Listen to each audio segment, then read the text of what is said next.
Okay, let's pray.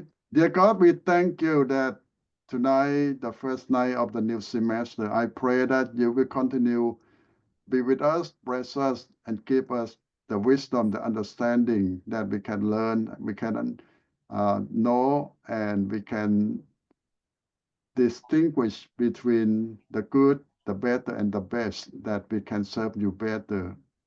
Help us all. In Jesus' name I pray. Amen. Okay, let's go to the syllabus.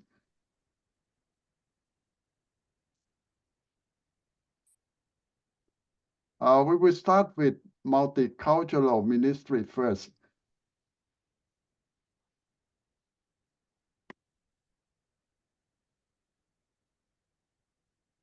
Okay, this is the class, the brand new class that we're going to talk about how to build a church that is multi-ethnic, multicultural, and multi all kind of things. It means a mixture. And why we're going to study about this thing? Because the future of most churches in America have to be in some way. You cannot be just Thai church, Lao church, Mien church, or Hmong church anymore in the next generation. Why? Because one reason is not a lot of our people will come to America again in the near future. A lot of us came 40, 50 years ago because of the war. We are the refugee. Hundreds of thousands of millions of us come together in one time. So we can build a church on one culture. But now, for the last 40 years, no more coming. Whatever have will start dying off. And our children, most of them will never come back. Now, in order to survive or to adapt to the new culture, we need to be a multi-ethnic, multicultural church. So we're going to learn about how the church have been in America for a while, how they build it, and how they grow, and how they survive. One thing that you will learn is it's not easy. You're going to face a lot of difficulty, but still nothing easy. But by the grace of God, you're going to build something that lasts forever, that the church of God on this world. Now, why we care much about how to build a multi-ethnic or cultural churches? Well, because it reflects the real church in heaven. In heaven, people from all over the world will come together as one family. And in this world, you look at example in America, all organizations try to integrate, mean that you go to school, the school will have everyone, black, white, Asian, Latino, anything you name it, or Arab, in one school, one school. But if you go to church, you have white church, black church, rich church, poor church, you have Asian church, you have all kind of churches. Why churches in America is so segregated, mean that we not combine. And people will have all kind of answer. Well, one thing they say, oh, because we speak different language. Oh, because we have different culture. Well, that's the excuse. Because in the future, we still have to be one family. But so far, the church is not doing very good job trying to integrate or try to work together. Well, some people say that people want to feel comfortable in the same group of people. That is true. But still, one way or another way, we need to learn how to work together more at a church, one family. So I'm going to say that we're going to learn something that people have done before us. Some success, some failure, and a lot of problem that they're facing. So we get to learn from them how they do it. And we can learn some of their success, and we can hopefully get away from some of their failure. So we not going to repeat the same mistake that they have done before us. And that's the hope. We don't know. So this course will help us look at some example from many churches that have tried to build a multicultural, multi-ethnic, multi-language church in America in the past 50 years before us. So some example, most of them are white churches that try to integrate Black people. And some of them are big Asian churches that try to integrate everyone. So we will learn from them how they do it and what kind of problem they're facing. So this course is all about that. We look at some example, we look at some of their advice, and we're going to have some textbook about some people who try and share with their experience that a church is a body of Christ that try to integrate all humankind together. And the division of the grade will be the same, similar to all other courses that we have here, mean that we have lecture, you come to class 15%, and small group is 15%, your group study that you join each week, textbook that you to read. And people always ask that, should I buy textbook? I say that it depends. If you're going to read them, you can buy it. If you're not going to read them, don't buy it. The lecture note might cover most of them already. And field research, this is the project that you're going to visit 3 different multi-ethnic church, the church that big and have all kind of people at that church. It's not just one group of people, but the church that integrate. So you will visit at least 3 churches and make some report about your visit. And you could present your project after you visit those churches to see that how they do it. And here's some date that put here that you can report. The first one in March, another one in April, and another one in May. Well, this is just the tentative day, mean that it's not exactly, but it's just purpose to do that. A lot of time we going to make it earlier because I think the class will not last until May 20. It's just the first week about May 9. And the project is, another project is about your plan, about the future. You to build a church, a multicultural church of your own, that 25%. How you going to do it? You can make a project or the plan yourself. You can do a lot of projects as a group. The group that you work together can do the project, every project at a team. That's going to help you a lot, save a lot of time. And this is some question that you can ask the people when you go to do the project or to visit the churches. This is some suggestion that you can put in your paper. Like, who are those people that join together to make a church? And what are their needs? Why they come? And they satisfied with the church that they join or not. And a lot of interview, you can talk to people, leader in those churches, then put them down. And the background, the church background, how they start, what obstacle they faces, and who helped them. This is some advice. You can add more, you can change as you see. And here the grade will come out. And the last thing is about weekly schedule, like this is week 1.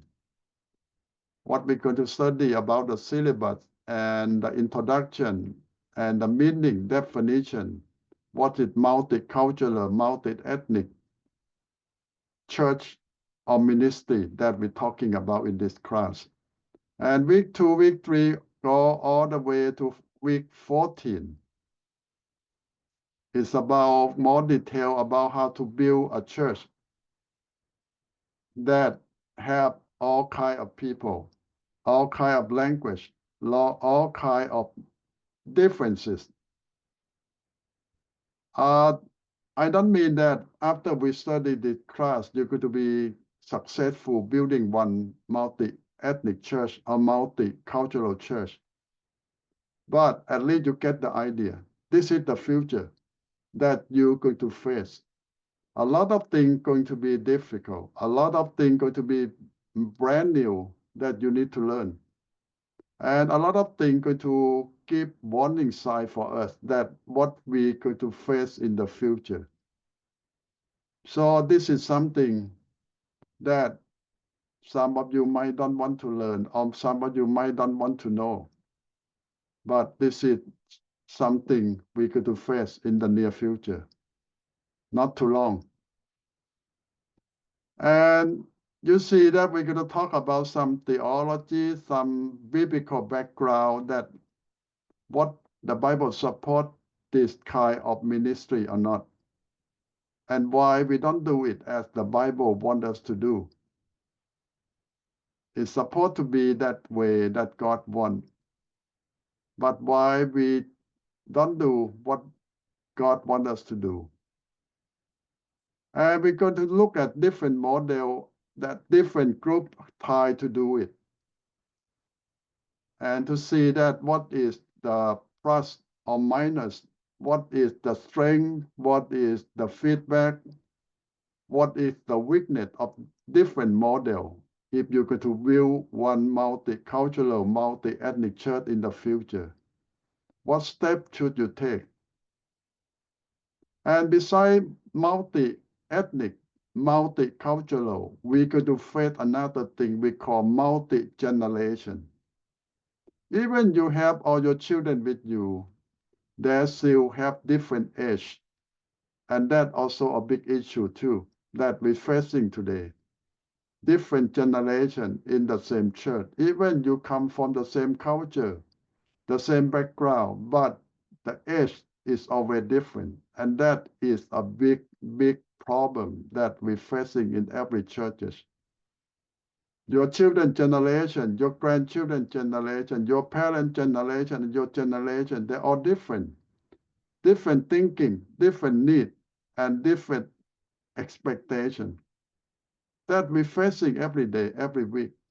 And this is another thing that we need to deal with for the future that we're facing. In fact, not future, it's even present. We are facing.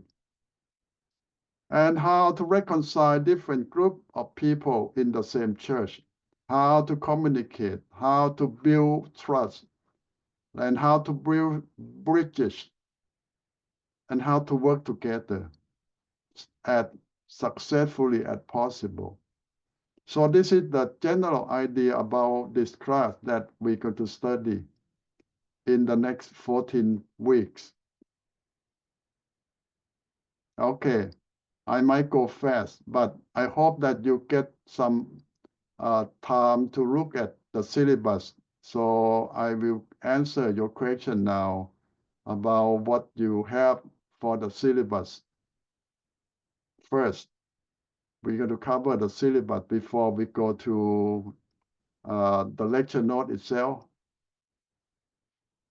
Okay, I want you to spend some time thinking about what we're going to learn and how you feel that, how you can do all this project, and what you're going to benefit the most out of this class. Okay, you get idea now what we're going to learn in this class. Multicultural, multi-ethnic, and multi-generation church.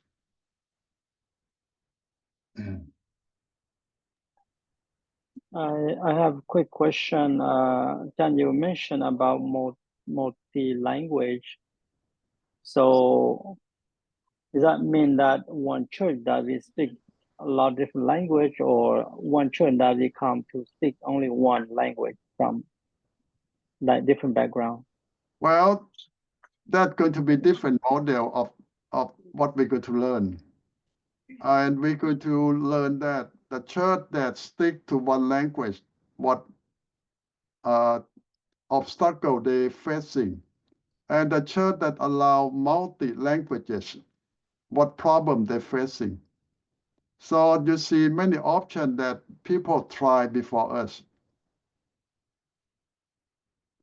It's not no one size fit all. People try everything.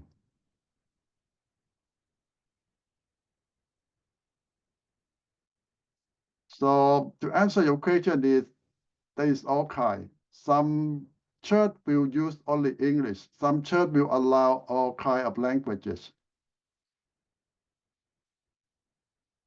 Okay, meaning that we try to learn and to find out the good and the bad within those multi-language church and the single language church, right? Yes. And what we try to learn is what model will fit you for now. I don't mean that you will find a perfect model that fit you or your group forever. It means that for now. But you need to learn how to adapt, adjust all the time. Okay. Thank you. It's like when I start teaching in this school, we use only Thai language. But around 15 or almost 20 years ago, we start using English and then all English. Because the new generation know only English. I mean that for the purpose of reading, writing, and communicate, English become our main language now.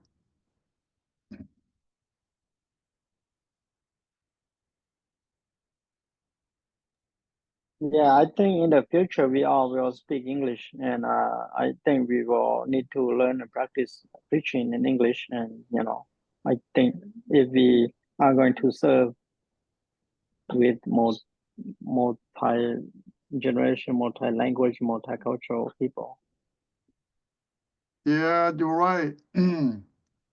But we got to learn that we still have to open for option for all generation to have an option of language.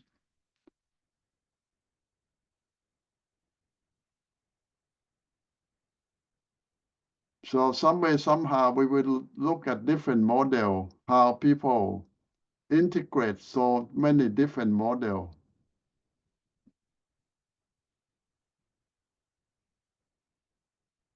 But one thing from this class when you learn is there's no perfect way for everyone. Everyone need to learning, adjusting, changing, adapting all the time. Because the church that stick to one model and don't want to adjust, we have a lot of problem. Flexibility is the key of success for this model of multi-ethnic, multicultural, multi-generation church. Very flexible.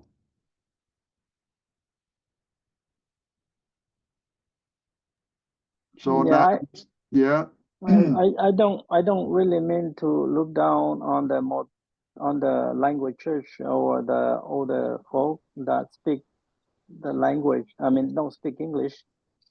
But I think that if we plan for future, because that's pretty dead end if we only focus in one language. Other language and language that other than English.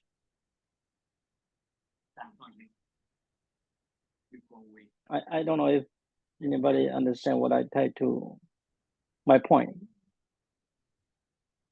Well, we talk about today and the future. English is going to be the main language for all of us. That no doubt, because this is America.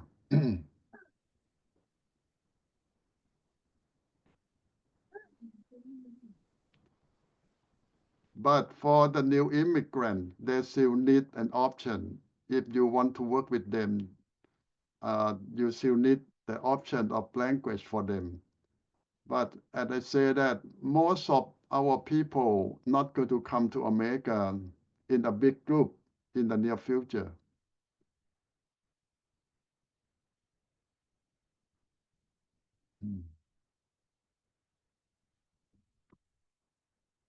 Last week, I went to visit my niece in San Diego.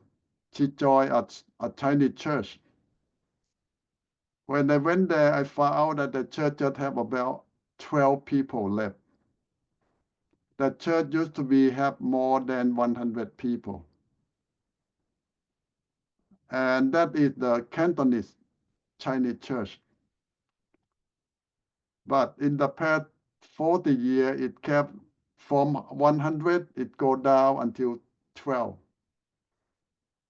Yes, they have problem, they have fighting, but the main thing is no new Cantonese come from Hong Kong anymore because China in control of Hong Kong now. So the church have only old people. The young people cannot leave Hong Kong to America freely as before. But the Mandarin Chinese still growing because a lot of young Chinese from mainland still can come to school here. So they're still growing in that part, but Cantonese, another Chinese dying.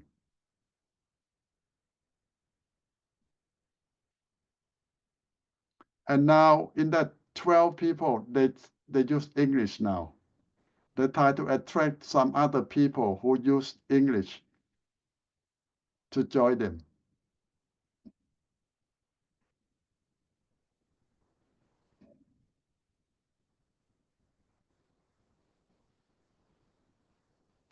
So for the future of the church, they're thinking of, instead of Cantonese Chinese, they intend to be Asian American.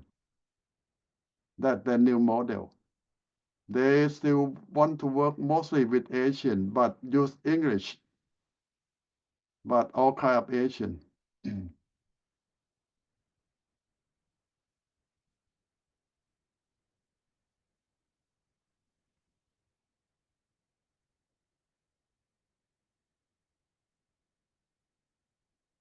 Okay, you get an idea why we study this class.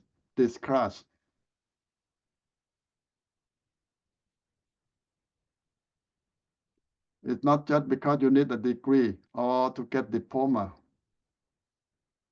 but this is about our future.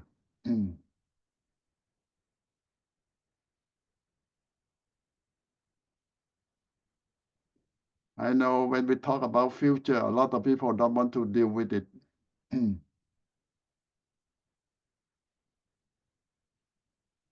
Some people told me that I better don't know.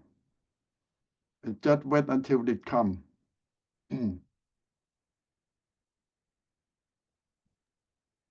Again, I feel like our generation, my generation, we stuck in the middle.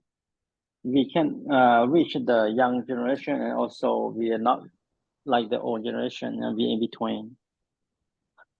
In fact, we call your generation the bridge generation. You're supposed to bridge the first and the third generation. So something wrong with the bridge.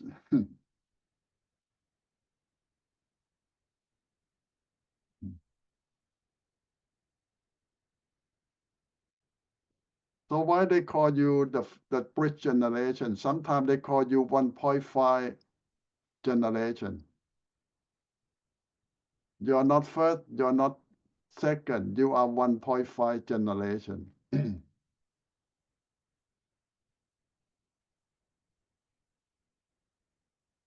because you are in between. A lot of you born in another country, but came here very young. So that means that you are not second. Second have to be born in America. The first born in another country. But because you born there, but you came very young, so they call you 1.5 generation.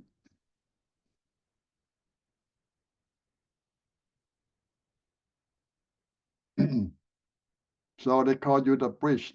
You can connect between the first and the second generation because you understand the culture and you understand some of the languages. But the second, they don't have any idea about your ancestor, country, culture, language. They don't know anything.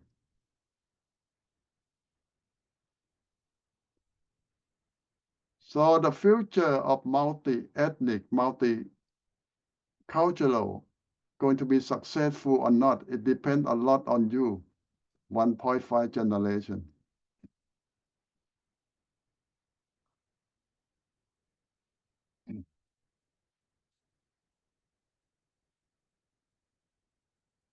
So I don't know all of you understand what we try to learn or not. Or it over your head, or you don't really care much about that.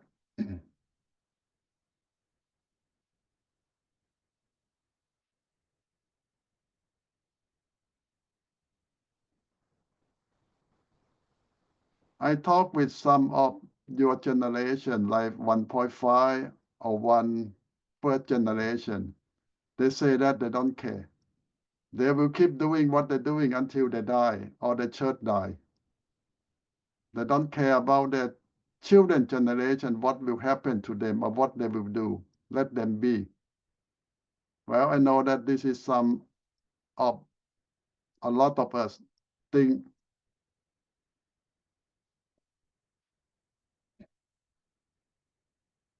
And it's fair because they say they already do a lot.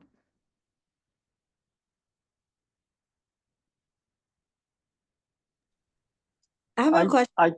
Oh yeah, go ahead. Sorry. If they say that, oh, I will continue to do it. You mentioned they don't care.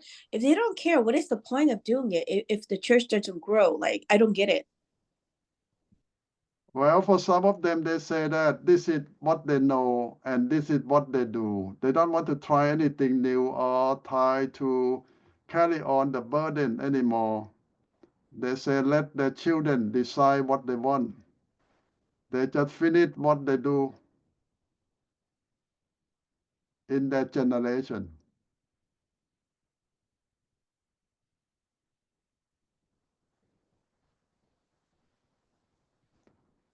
I know it's very difficult for the second generation to think that way.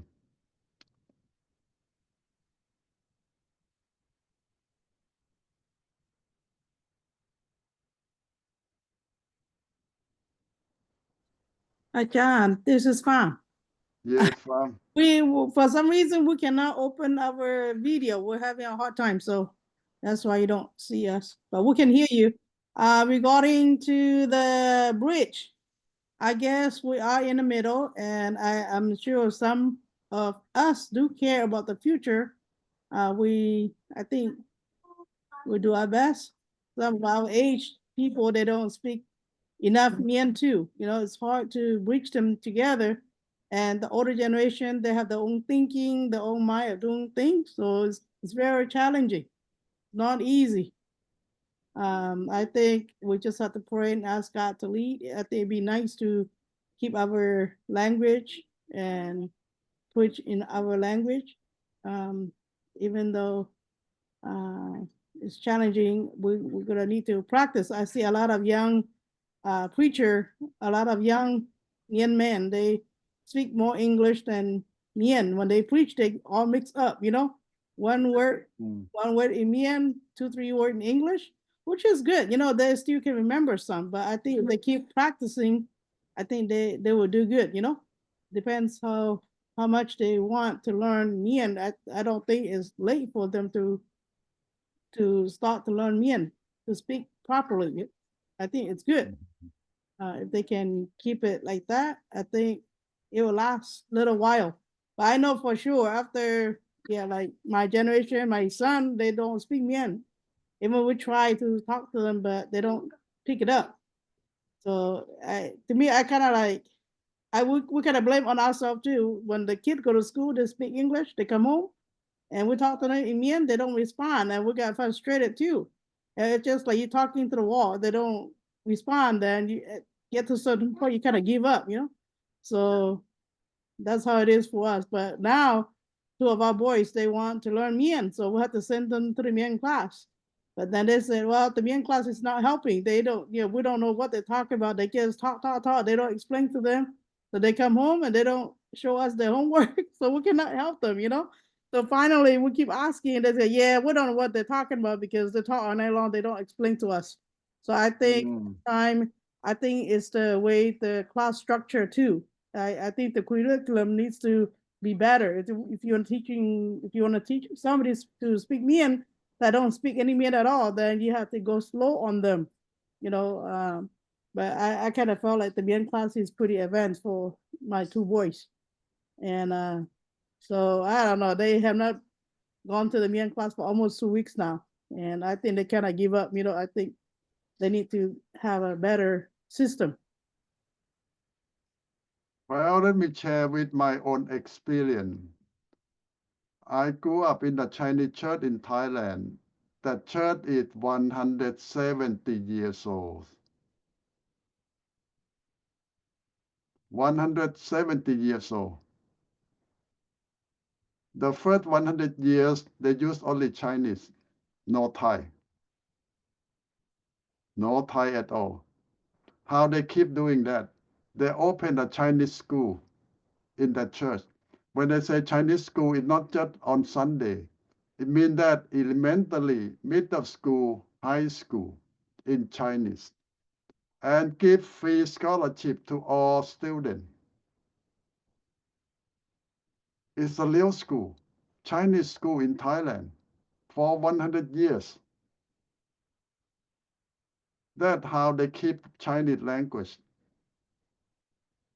But after 100 years, they have to use Thai because even free scholarship to Chinese school, they cannot get enough students.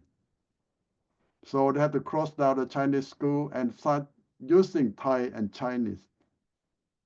Because if not, they're going to lose a lot of their children generation.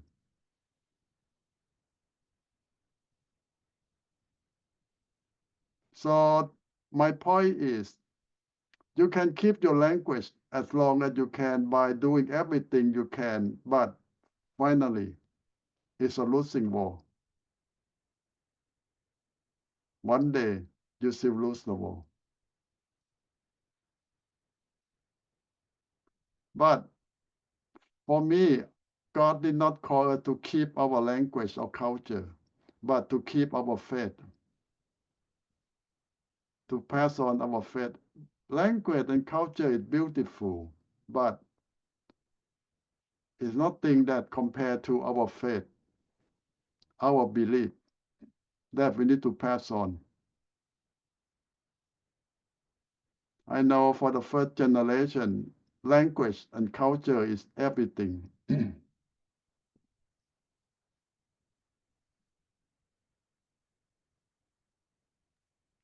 I have a quick question. What does it really mean when David said that he served his own generation? I think as I remember, somewhere in the Bible, maybe in the book of Acts or somewhere.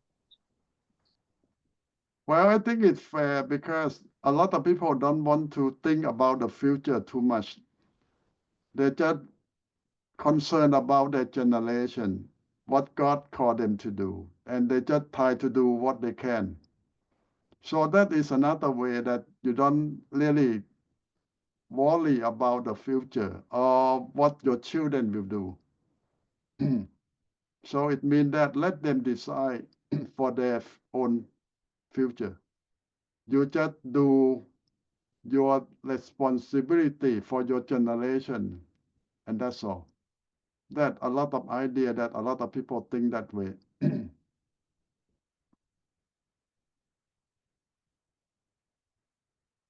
But if you want to help your children generation to carry on your work, you need to find some way to help them.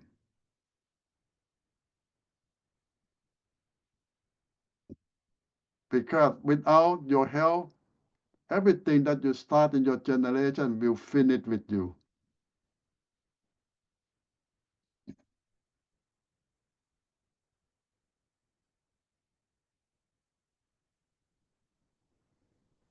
Right now, the option that young people have is they left your church and join American church.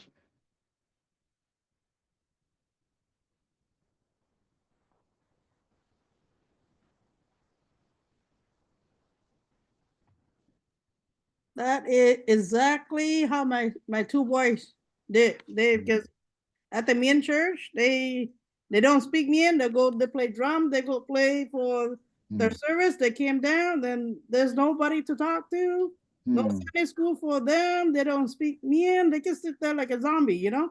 So they don't spiritually. They don't learn anything because they don't understand. So they left. We fight many years because me and Nathan don't want them to go, you know. But then when you think more about, if they speak some Mian, I would say yeah, stay. But then we try to hold them on for many years. We fight back and forth, and I finally was to know what to let them go. So they go to American church. They're very busy in the church. They're very happy. They serve the Lord. They have their own schedule. I don't have to worry about them anymore. So they in there. I don't hear them complain. I'm tired. I'm bored. So now they're happy with what they're doing and where they're at. I wish that I can keep them, with us, but they cannot stay. If we keep them, they don't learn anything at all. It's benefit to them. So that's how that's kind of that's the experience we have with our two sons. Yeah, the easy way that we decide is we just keep doing what we do and let our children go. That is the easy way that we're doing now. But if you want to build something for the future, it's a lot of work.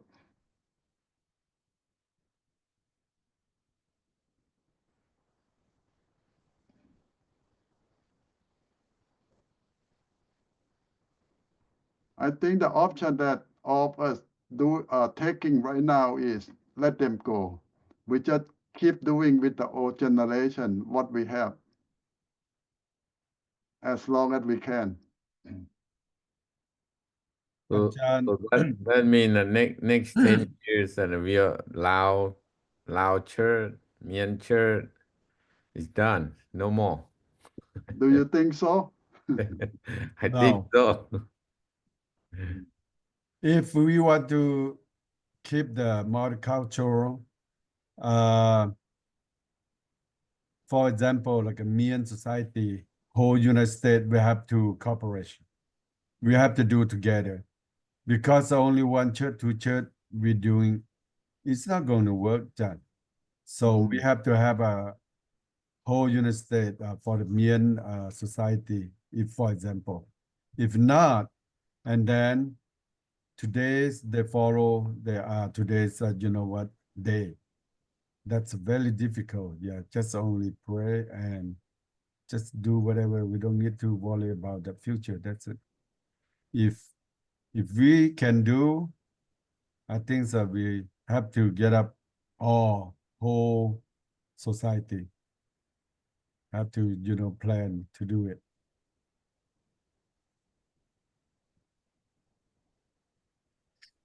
Well, let me share with you, because I know a lot of Thai churches in America. The Thai came the same time as all the refugees. 200,000 Thai here at that time, 50 years ago, 40 years ago. A lot of Thai churches. California alone have 17 Thai churches in LA. in whole California, maybe at least 20. But now I think it's less than 10, and each one small. Because all the Thai don't come anymore, or they come, they go back because they are students. In the past, they come, they stay, but now they come, they go back. And even my member, at least 5, 6 family Thai, they move back to Thailand. And the new one who come to school, after they graduate, they go back. So it means that we don't have anyone left, any new people. And it's not just my church, it's all Thai churches in California, in America, face the same problem. When you don't have new people to replace the old, the die, the dead, you have no future. And how about our children? They go to college, they left church, and they never return. They become American.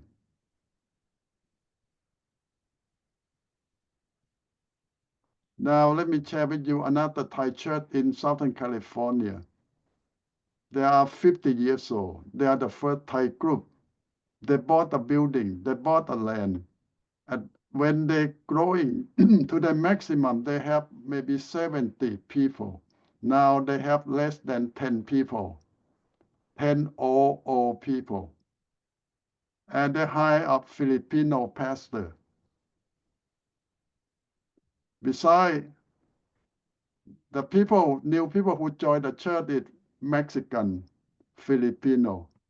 And the Thai people who own the church have less than 10 people. They decide to go that way, hire a Filipino pastor and preach in English, just to keep the church going. But they call themselves First Thai Church. Now you want to go that way, First Mien Church, but have a Filipino pastor preach in English, and majority of people who sit there are Mexican Filipino. We Yeah, already had that, Ajahn. We have a Chinese preach for us right now, Mien Church.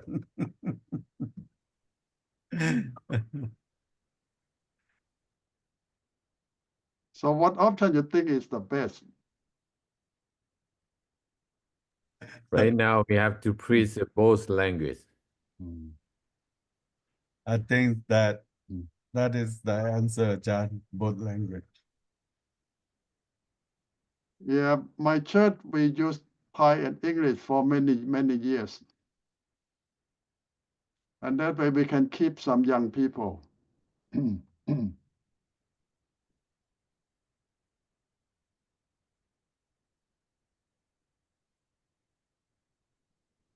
So that might be the first step that of you have need to adopt, go bilingual.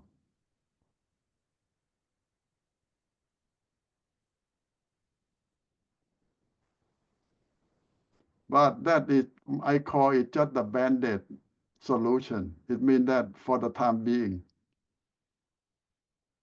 And that the first step of trying to be multi-language, multi-ethnic.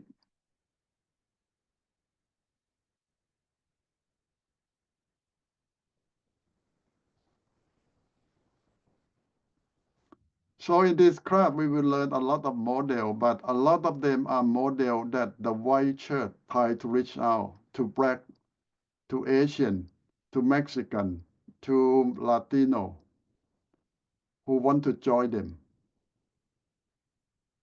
And we can learn about their success, their failure, their problem, and what we can adjust, adopt to use in our culture.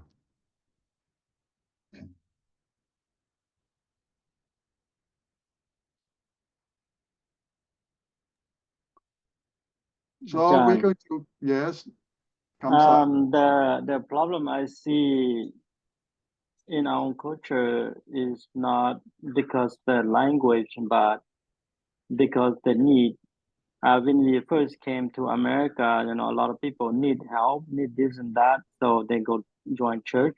because they get help, and now they're able to stand alone to help themselves, and things start get changed.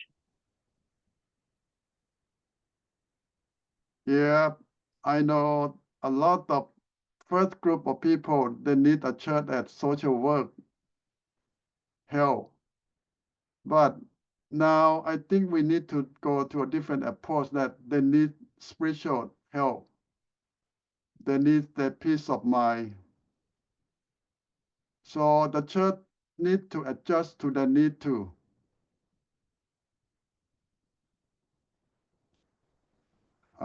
The way that we start the church might not work now. We need to find a new way.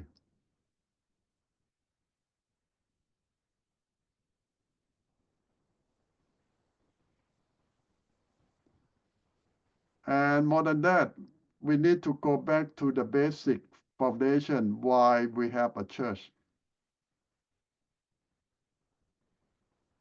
Why we become a church. What God have for us, why God allow us to be a church. What is the purpose that God have for us, for our church. A lot of time we need to find out why we exist.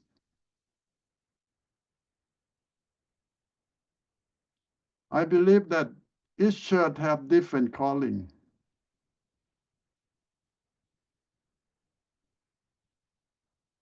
Or different purpose.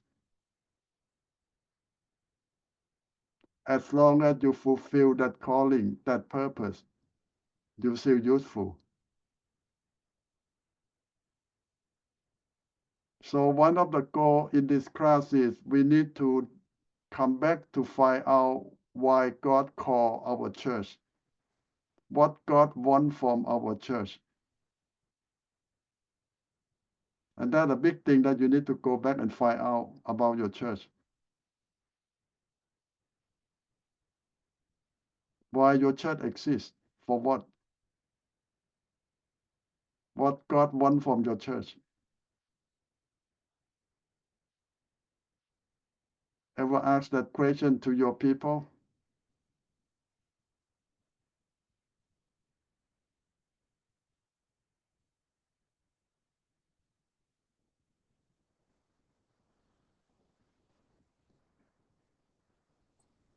Yeah, God want us to go out and spread the good news. So it's meaning that we are in that generation, right? Because we supposed to just go out and preach instead of bring in and stay in.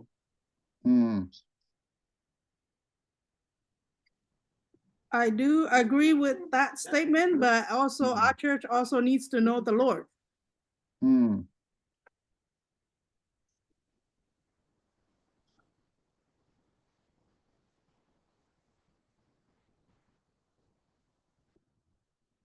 Yeah, I think that if we go back and think about everything, we might be surprised that we never think about that, why we exist at the church, at the main church.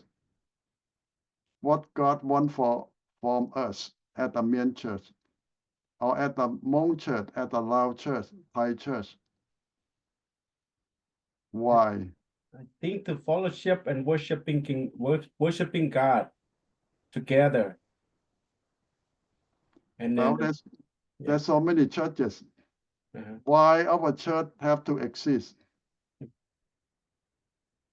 I think God called us to exist for our own people and our own language. That because some it doesn't fit in other culture, and it fit in our own culture, and that's what God called for that sometimes. Okay, that's one of the goals, one of the purpose. And I think a lot of first generation think that way until the last one die off.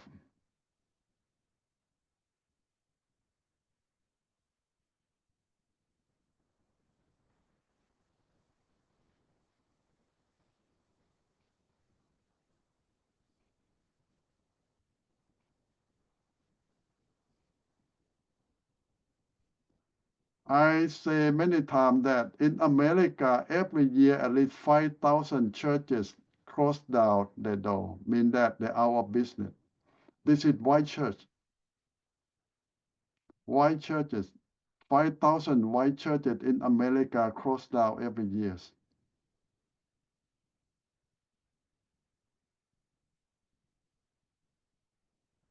Do they have other option? So John, they said is that the end time that the love for God is going cold, and a lot of people don't want to, spend time worshiping God, and they have some other priority things. Maybe that's why. Yeah, that's one of the reasons.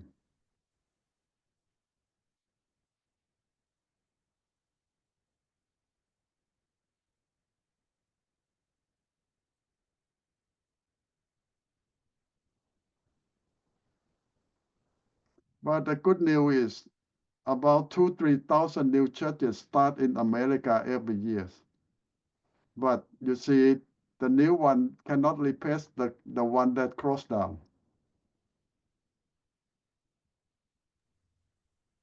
I think the new one is more ethnic, Ajahn, more ethnic minorities churches.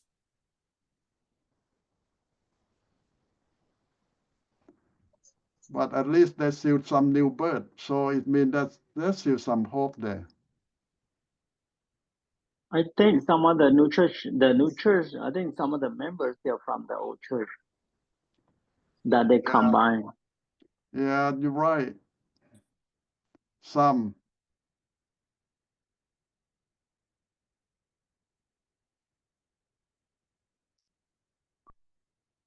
But majority of people in America left church and never go back.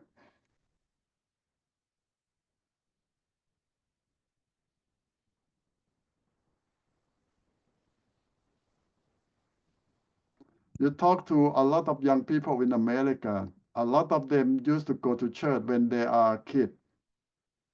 But when they become teenagers, they left church.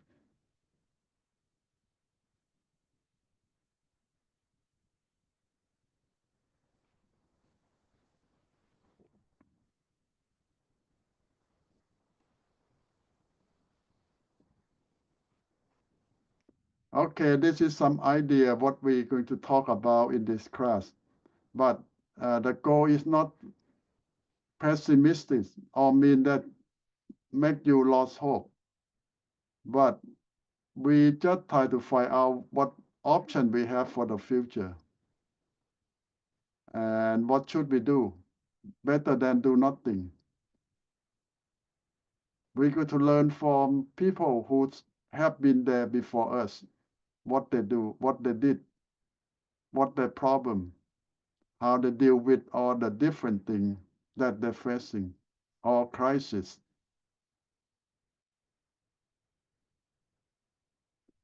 Okay, I will give, yes. My experience, I think I see more old people come to church this day than young. Yeah, the reason for that too, huh? I think they done for the fun thing, they enjoy things that in this world, so they think, maybe there's no other way, no hope. So they turn themselves to Christ and come to become believer.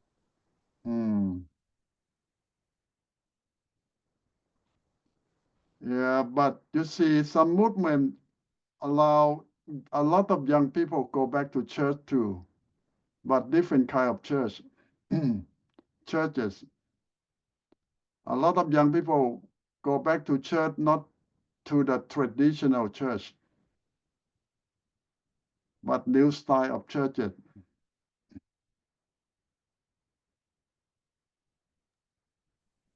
They want to have more fun churches, Ajahn. Yeah, I think all the youngsters they like new music, they like new style of that they can fit in. Yeah.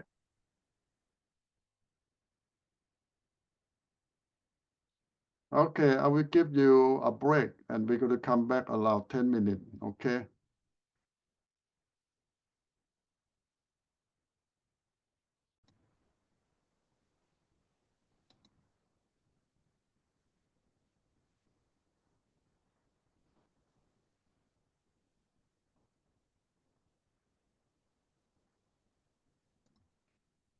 Okay, chapter 1 is about the introduction and or about the definition of what we try to learn about this class.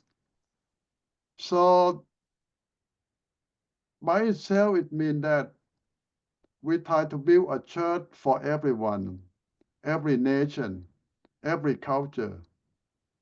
That is what the early church in Jerusalem is, that church, one church for everyone, man, woman, Greek, Jew, Gentile, all join together to worship God. But now when you come from different culture, live different ranks, how you communicate? Well, you see that they have problem. And in the book of Acts, you see that problem always come from because they sometimes don't understand one another because they speak different languages, but they join together to be a church. Apostle try to work with them. Finally, they need to appoint helper. Helper will come from different group, from the Greek, from the Jew, from the Gentile, many other group to help apostle to deal with different group of people. You see, you remember in the early church, the Greek widow complained that the Jewish leader did not take care of them well. So apostle need to find more Greek helper to deal with that situation. But you see that the church in Jerusalem come together as one family. They help one another. Even they come from all kind of different culture, language, and position in society. Some are masters, some are slaves, some are servants, some rich, some poor, and some educated, some uneducated. All kind of things join together to build a church. But why they join together? Well, because of God. The Spirit of God work in them. They see the power of God. So they know that they come not just for themselves, but to fulfill what God called them to do. So you might call them that multinational church in Jerusalem.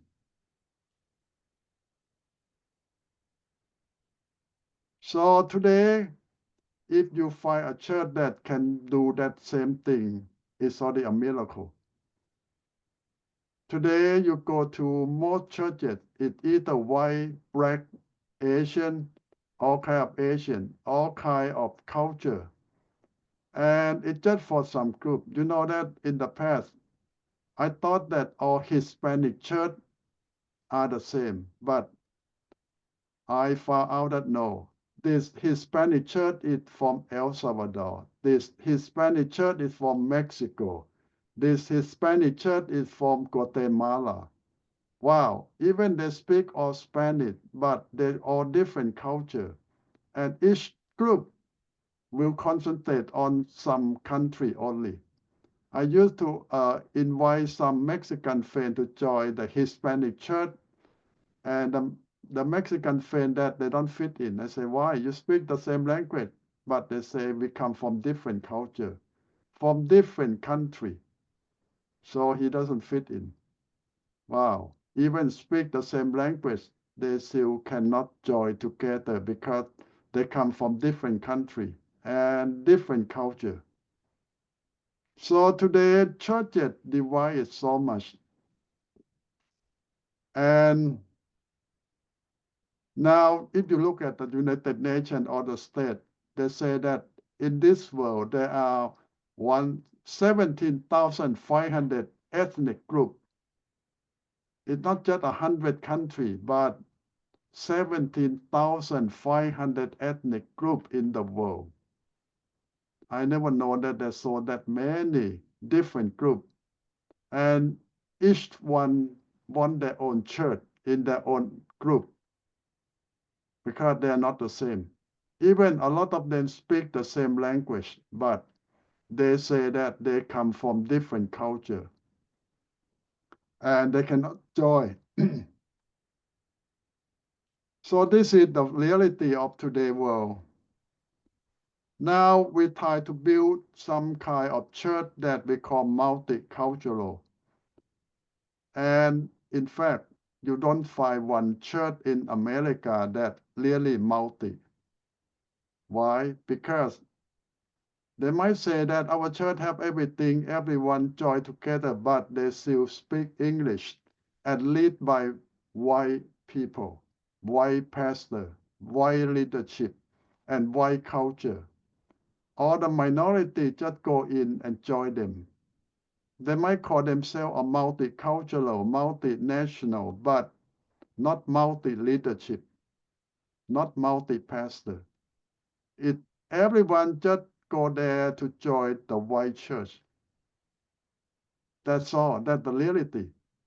Majority of white church, they call themselves multi, but in fact, they're still white culture, white leadership, everything. So that is the best we can do for today in America. But the real definition of multicultural, multi-ethnic, it has to be sharing leadership, sharing everything to be multi, according to the definition.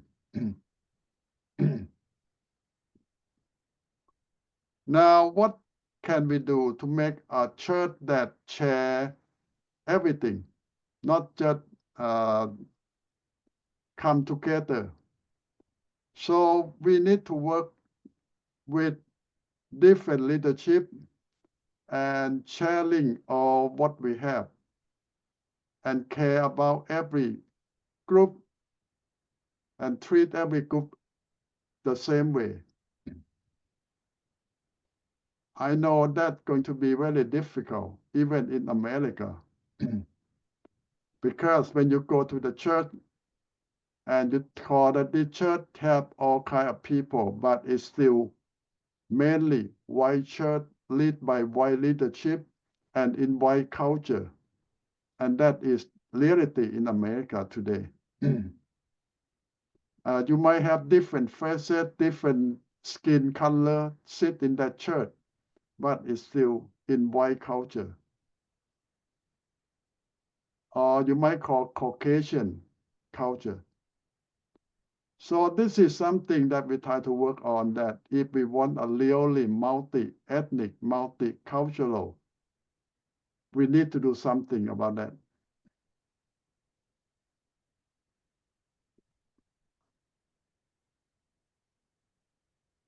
So that is the best we can do so far.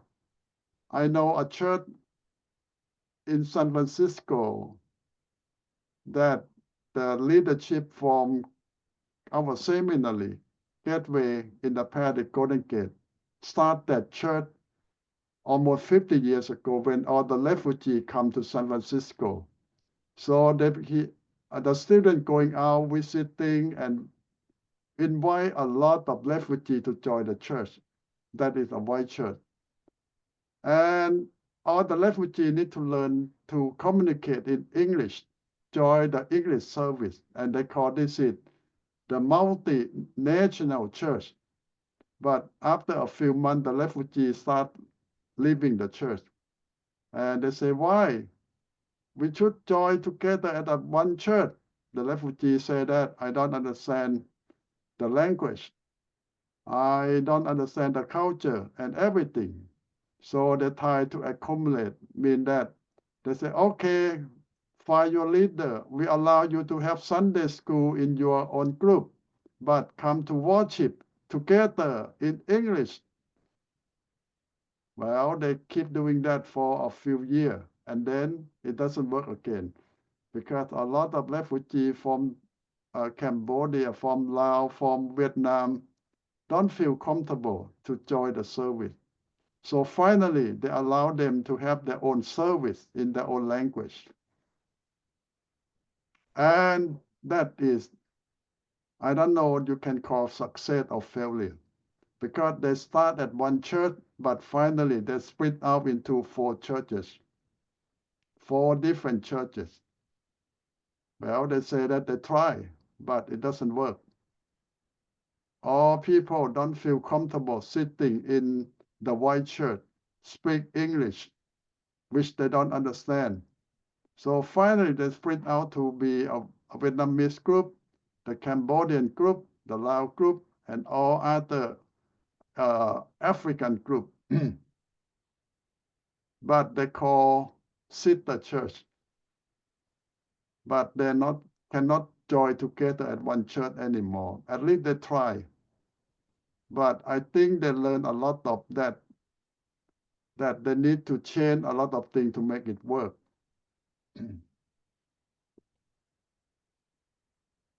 So if you were in that leadership and that church, what you going to advise them?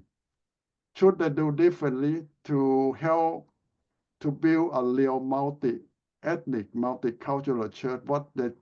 What change they should do to make it work? And here after this, there is a story about a pastor who pastored a multi-church, multicultural church, and he shared about the joy, the sorrow, the success, and the failure that his church tried to do with different group of people in one church.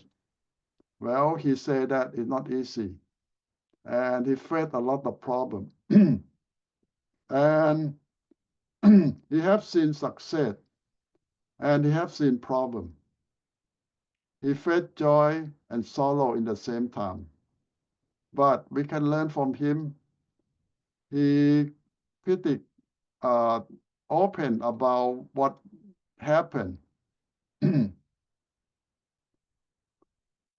said that the church started with white shirt, but later on they asked the Hispanic group to join them, white and black people to join them, to make a multicultural ethnic church. And they use English language. And they found out that a lot of Hispanic don't feel comfortable. Mean that they don't understand English well. They feel that they were left out, and all the leadership are white. The Spanish just go there to join. And finally, the Hispanic want to get out because they want their own group. They want their own church now. And how about the black group that joined them? Well, some feel okay, they can continue, but some of them feel that they don't feel comfortable because a lot of members don't really fully accept them. So finally, a lot of black people leave the church too, to start their own black church. So what he learned is to say that we speak the same language, English, is not enough.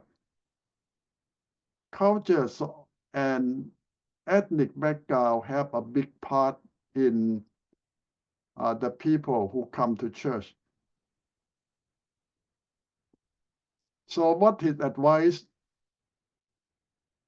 to all people who try to build a multicultural church and don't want to fail is be sensitive to differences and be sensitive to the culture of different groups that join together.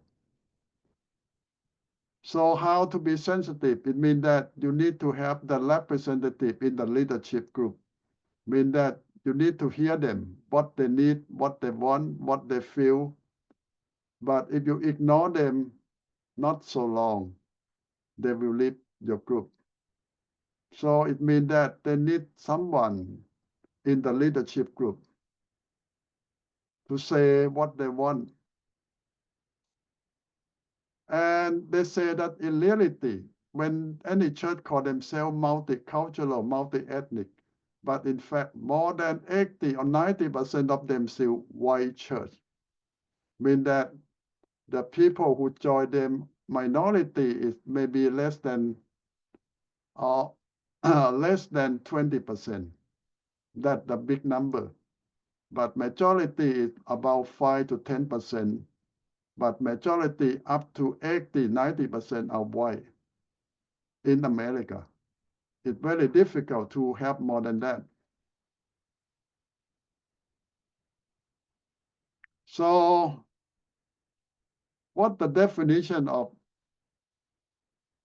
multicultural, multinational, multi-ethnic church in America? Still white church that have some minority join in, and that is what really happened in America. You won't find a real multicultural, multi-ethnic church that have equal number of minority. No, you won't find one.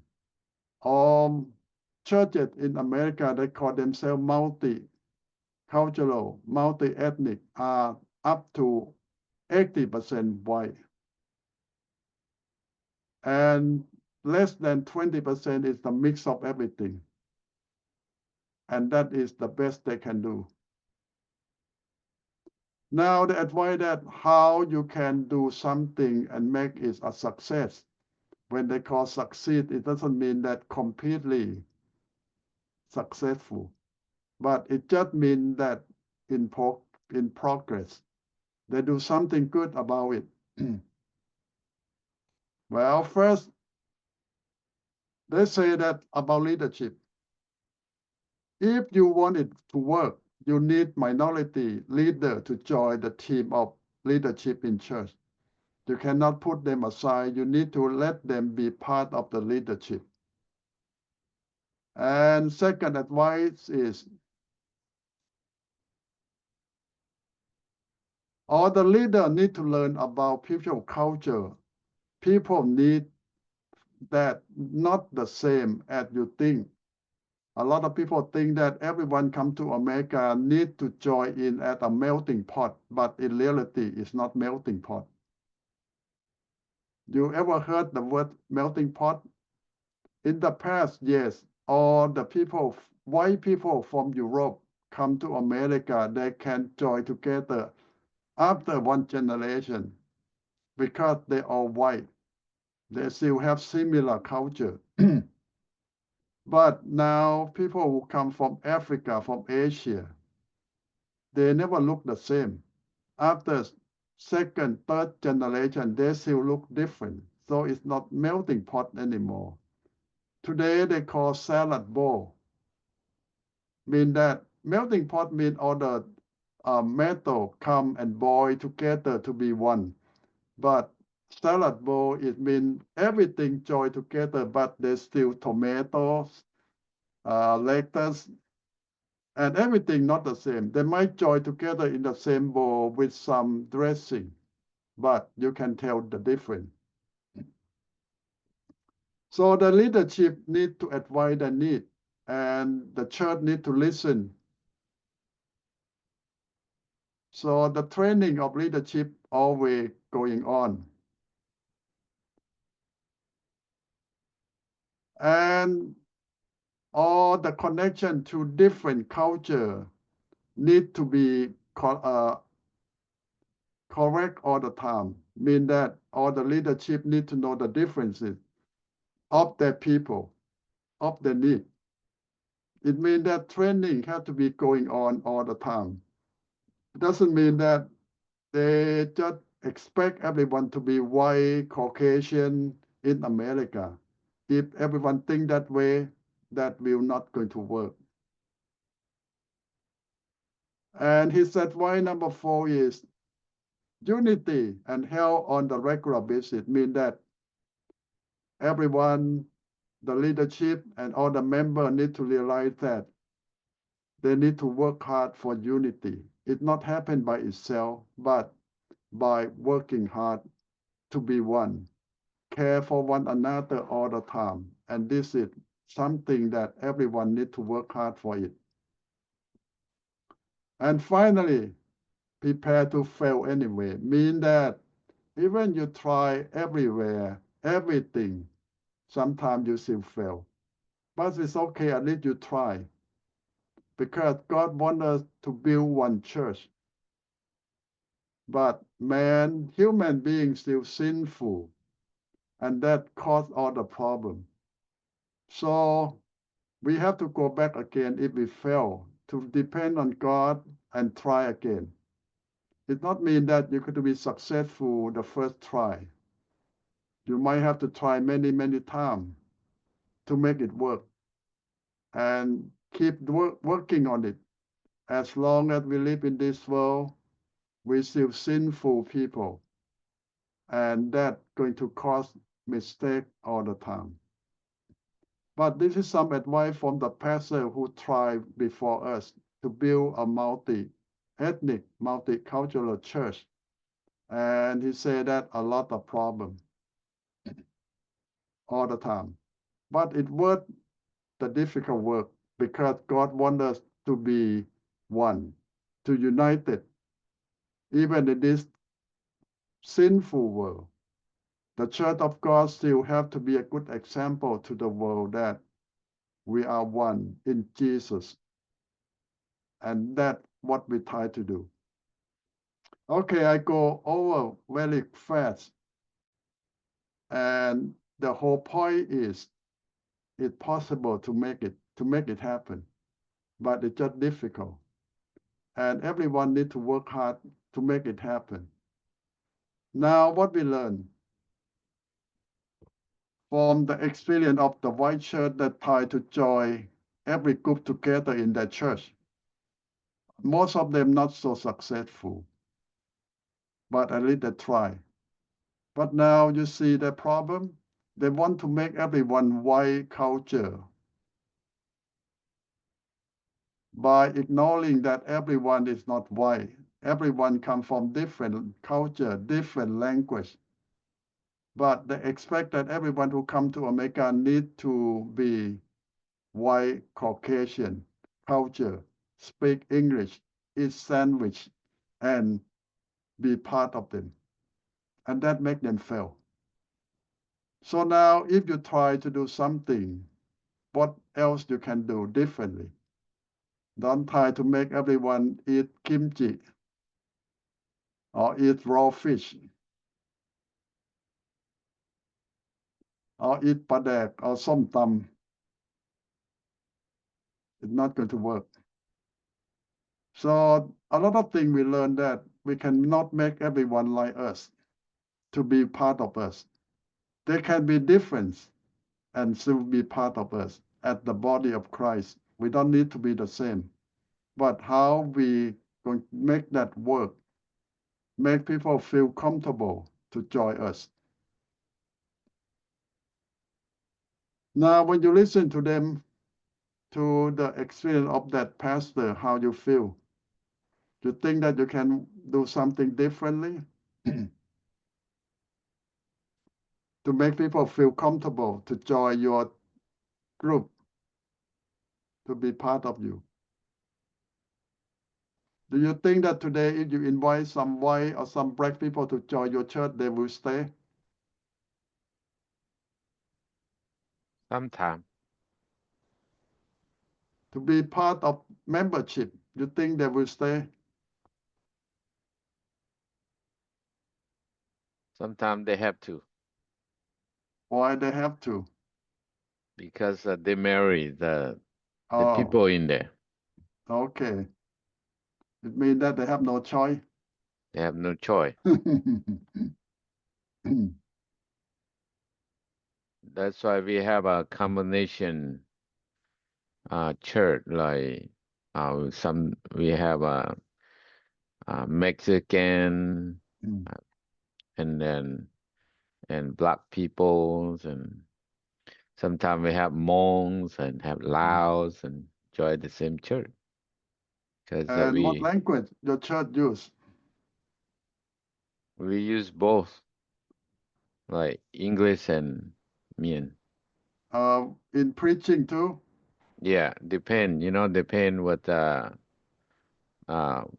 service, and if we see that we have some people that don't speak Mien, so we have to use English too. So Okay, that's good. It means you're flexible to accommodate people who need help with language. So that's a very good step to take. yeah, so on the scripture and service and then we put both language up the screen. So Okay, that's good. It also help your young people because they know only English written. right. Hmm.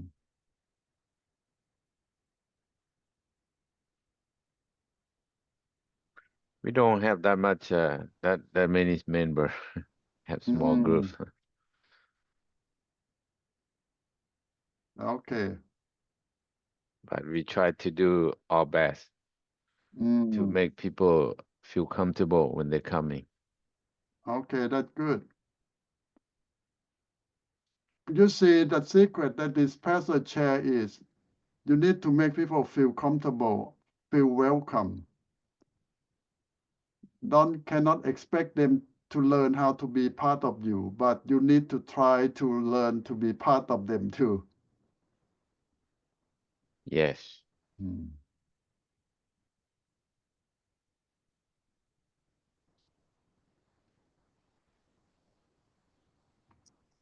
Yeah. I don't know if this relate to what we are talking about here, but I see missionary then go to reach out to certain group, certain culture, and they try to learn to understand that culture in order to reach out to them. So I don't know if we have multicultural church, how can we learn to do all that?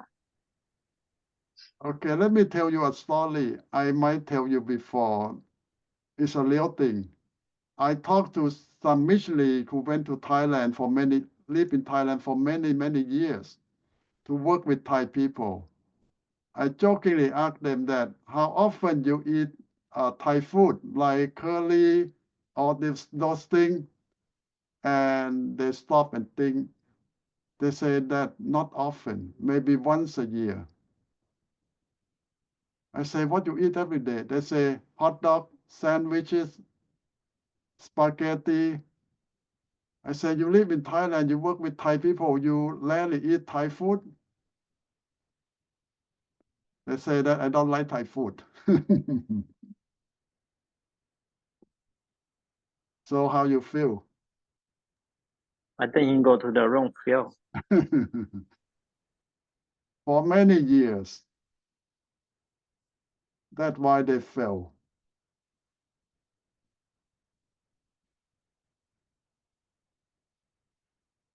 And another missionary that I asked them, how do you feel about Thai people? They say, I don't care about the Thai people. I just care that God called me here, that's all. Wow, how you feel when you heard that?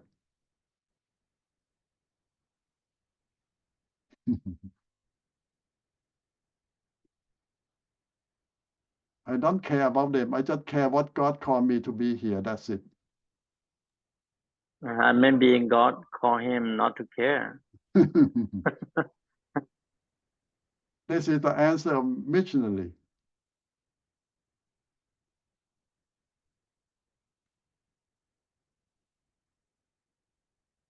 That's serious.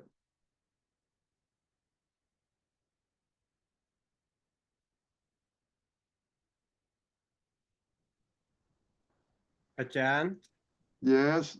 think for those kind of situation before they go, they should have some kind of training, and the trainer should ask them sincerely if they are heading to the right group or wrong group, so they don't waste their time and they don't waste other people's money. Well, I think the select committee have a different criterion. You see, most mission organizations just care that you get master's degree, you have 2-3 year experience at local church in America, and you raise enough money, and then you go. That's the requirement. There's long-term vacation. Well, this is why more than 50% of missionaries they send out will come back in 2 years.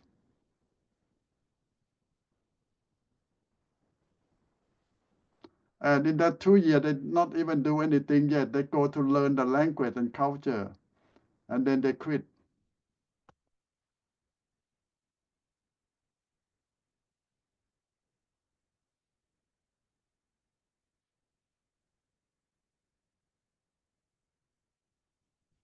And you ask them, the people who interview them and screen them, why don't you screen them first? They say that if that the case, we don't have enough people to send.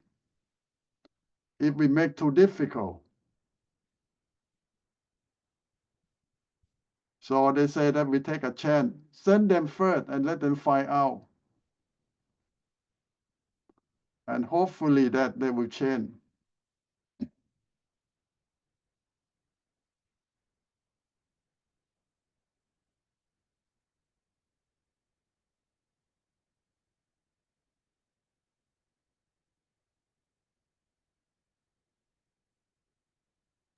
Well, it depends. Sometimes those people are young and you want to give them a chance.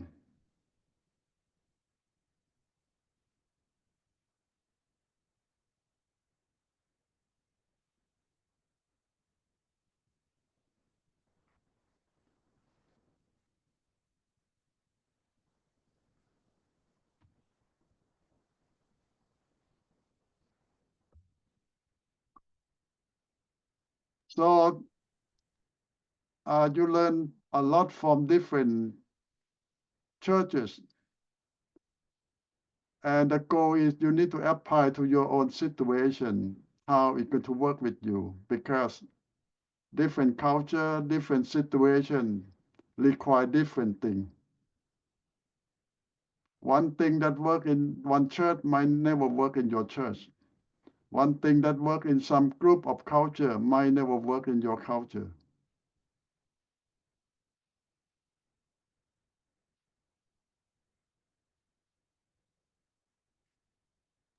John, when we talk about cultures, what is the common culture?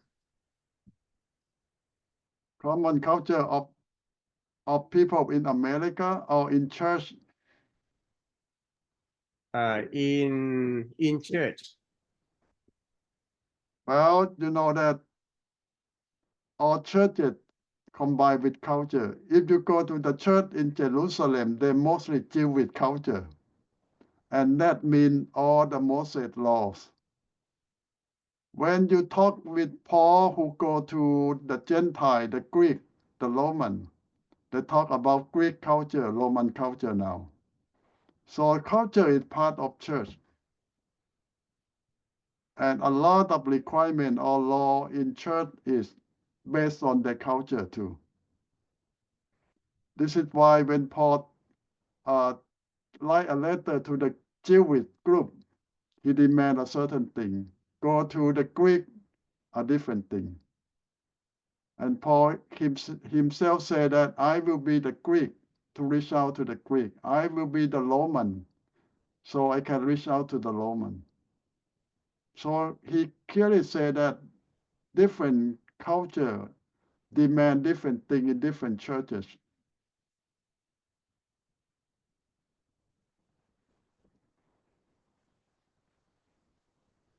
John? Yes. Let's put this way. My kids, they are American born. They have yellow skin. I think they have American culture, but like we have good example about Chinese people and Japanese people. You know, they're like, but 4 or 5 generations, still they have their own church. So I don't. Is it because the culture difference or just because color skin difference? Sociology saying that some culture they call strong culture, some culture they call soft culture. The strong culture will never assimilate, mean that they also will always stand out, like the Chinese, the Japanese, they call strong culture. They won't fit in, they stand out, they keep their identity for 4, 5, 6, 7, or 10 generations. But the Thai, the Lao, they call soft culture. in one generation, we will lose our identity, blend in, to be part of the major culture. That is we call soft culture. So now you need to find out that Mien and Hmong is soft or strong culture. To me, I don't know about Hmong people, but I think Mien people we have is soft culture, so we will lose our culture really quickly.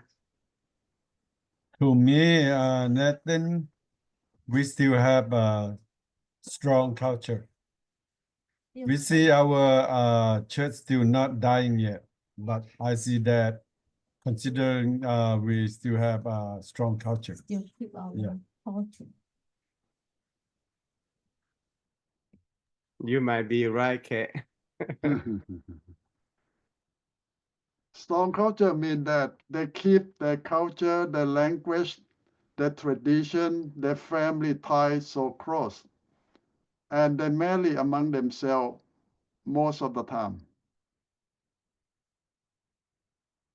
And they're proud of their culture, their language. Yeah, we have. I think we have strong culture. Yeah. Well, if you have strong culture, your church will last a long time, many generations. But if you have soft culture, your church will disappear in one generation. Or barely survive to the second. The bad thing about strong culture, they want to keep their own religion. They want to keep what they believe. Also. Okay. Yeah, there is good thing and bad thing in strong culture too, because they want to keep everything, good and bad. Whoa, that one, you're right. Ajahn, like the hand, we just only turn this side only. But they just change to the Christian only. They still keep our culture for Mien people. Sometimes they not throw away all the whatever that coming from the generation to generation. Even though they said we are Christian now, but they still keep the thing that the old thing. Sometimes for Mien people, they have a superstitious, Ajahn. First, we have bird. Sometimes, you know what, have dump hit on our head, something. They say, oh, this is no good. And then we have to look something for fusion terror or whatever. They still say that they still keep that culture. They don't believe that. They still believe that, and they don't throw away from that part. Some of people. Yeah. Most of the people for the old, like our father generation. Yeah. Another way, I think that's because lack of Bible knowledge, because they say, okay, I'm Christian, but they don't know much about beside that. Now they don't eager to learn the Bible. They just say, okay, now I'm Christian, I'm good. Yeah, that might be a point. You need to maybe let people learn more about Bible, about the real belief.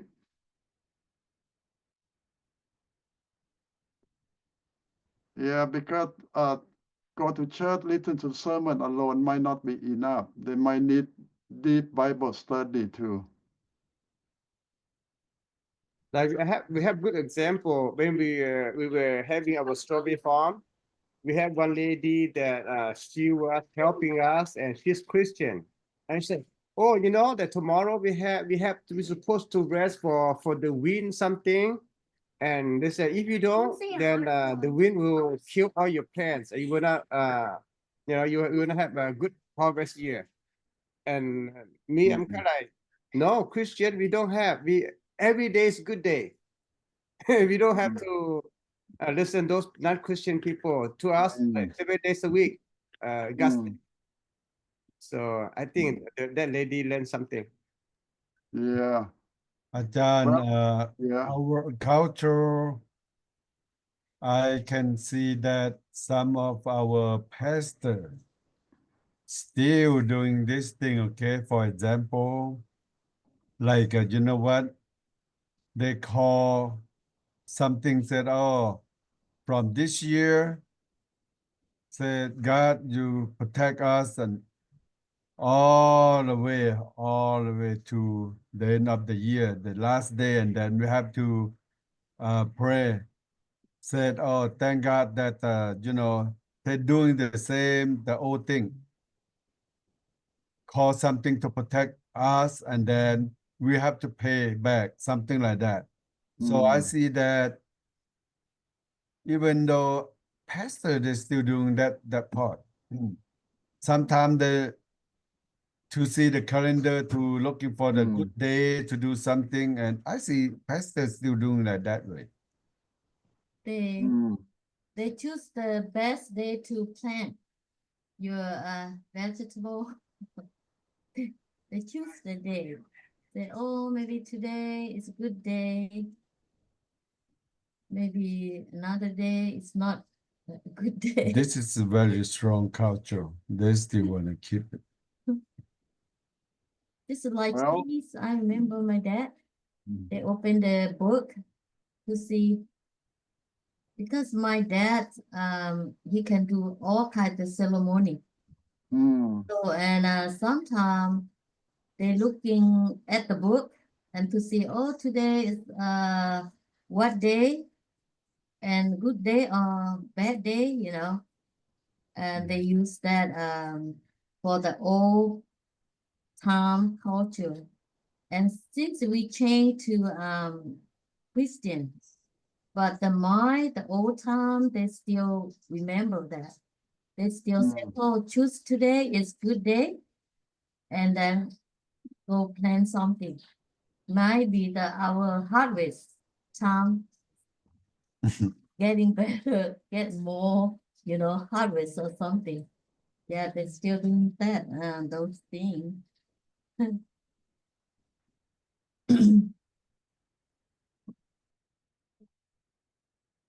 Well, the Bible talk about those things too. In Jewish culture, they have problem with that too. And Paul need to deal with that. So that means we still accept that, John? No, Paul said that for God and for Christian, every day is good day. Yeah, I heard that the Bible said that too. Every day is a good day, yeah.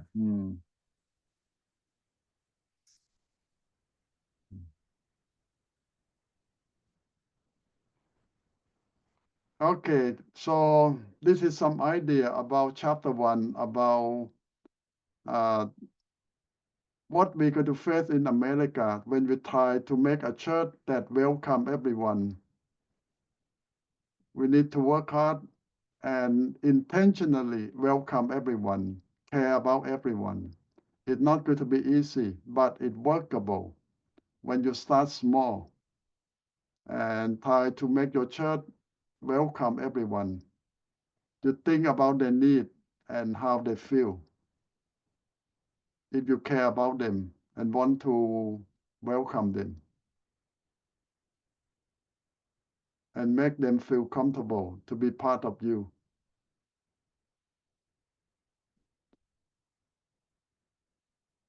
Well, we can start very close with our family and friends and children. That's a very difficult part.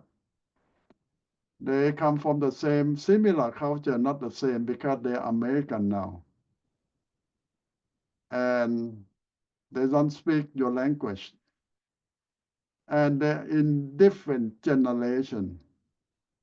And that might be the most difficult thing. So how to work with them. Okay, you have any more thing to add on for chapter 1? What we deal with?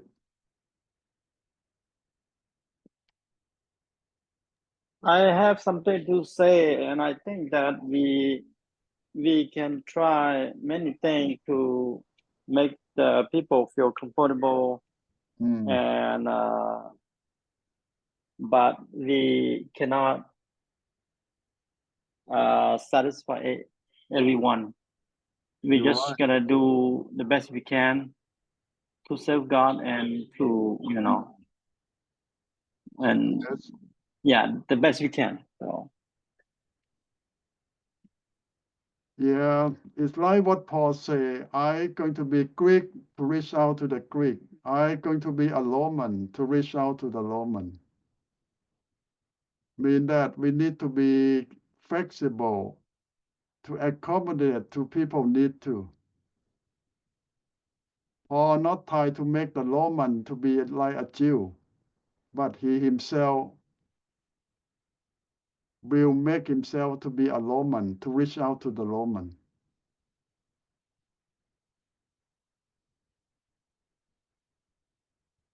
Okay, that's something we learned tonight.